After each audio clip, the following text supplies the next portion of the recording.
Et pour faire face à la résurgence d'Ebola, une campagne de vaccination a été lancée à Butembo, une région de l'Est de la République démocratique du Congo. Le nouveau Premier ministre a donc du pain sur la planche. Jean-Michel Sama Lukonde doit aussi faire face au coronavirus. Le désormais ex-patron de la GECAMIN, fleuron industriel du pays, a été nommé hier par le président Félix Tshisekedi pour diriger le gouvernement d'union sacrée.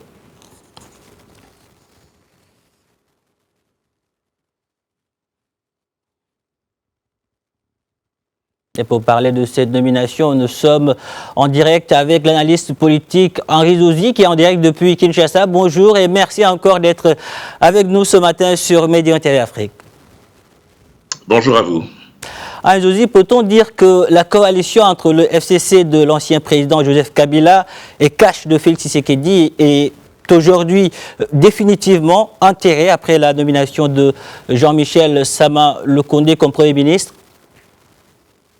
Absolument, nous pouvons véritablement parler ici de rupture puisque le chef de l'État fait le pari à la fois du rajeunissement, du renouvellement et, on l'espère, de la réforme. Cela, nous le verrons dans la formation du gouvernement qui reste encore à faire et qui sera véritablement le premier vrai grand test pour le nouveau Premier ministre. Et aujourd'hui, quels sont les chantiers auxquels ce nouveau Premier ministre devra-t-il s'attaquer? Alors, il y en a plusieurs, vous en avez cité un, notamment la lutte et l'éradication contre la Covid-19, mais il y a aussi et surtout sur le plan sécuritaire la restauration, le rétablissement de l'autorité de l'État dans certaines zones de non-droit qui continue encore aujourd'hui à subir les assauts de groupes armés. Il y a évidemment sur le plan économique et social énormément de chantiers, beaucoup d'attentes. La lutte contre la corruption avec son corollaire évidemment, la bonne gouvernance qui devrait être remise au goût du jour. Je rappelle par ailleurs que le nouveau Premier ministre a parmi les critères qu'il a imposés pour son gouvernement, eh bien, il va mettre un accent très particulier sur la moralité des membres du gouvernement. J'imagine l'éducation sera également parmi ses priorités. Assurément, puisqu'il y a un certain nombre de chantiers qui sont pour l'instant en suspens ou à l'arrêt. On pense naturellement à la concrétisation de cette promesse de campagne qui déjà a commencé petit à petit à produire ses fruits. C'est bien évidemment la gratuité pour les enfants du primaire. Il y a aussi et surtout créer les conditions d'une relance économique en interne, les réformes de structure, bien évidemment. Et puis, je l'ai évoqué tout à l'heure, la lutte contre la corruption, parce que là aussi, il s'agira d'envoyer un message de rupture par rapport à ce qui a été fait jusqu'à présent. Le Premier ministre devra aussi s'attaquer à la lutte contre le chômage. Aujourd'hui, beaucoup de jeunes Congolais attendent pas mal de choses de sa nomination. Oui, parce qu'il y a malheureusement une absence totale de perspective dans une jeunesse qui se sent à la fois délaissée et laissée pour compte. La nomination d'un jeune est un symbole, mais attention, il va falloir faire preuve de patience et de réalisme puisque la tâche sera très dure, très lourde et devra nécessiter bien évidemment l'implication de tous.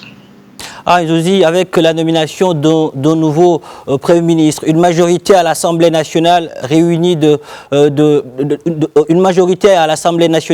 autour de l'Union sacrée, Félix Tshisekedi, j'imagine, n'a plus d'excuses et les Congolais aujourd'hui ne lui pardonneront rien. Il n'a qu'une option, tenir ses promesses de campagne et assurer un lendemain meilleur aux millions de Congolais qui ont voté pour lui. Oui, la nomination de Sama Lukonde est la première étape d'un processus qui devrait aller à son terme. Cette majorité va devoir être traduite dans les faits, dans la formation du gouvernement, en tenant compte à la fois des sensibilités, des différentes tendances, mais avec un seul et même objectif, c'est converger vers cet objectif que s'est assigné le chef de l'État, à savoir concrétiser sa vision pour un Congo plus prospère, plus fort et bien évidemment davantage souverain sur la scène internationale. Est-ce qu'il y a eu des réactions provenant du camp Kabila juste après la nomination de ce nouveau Premier ministre? Pour l'instant, on peut dire que cette nomination a été plutôt favorablement accueillie.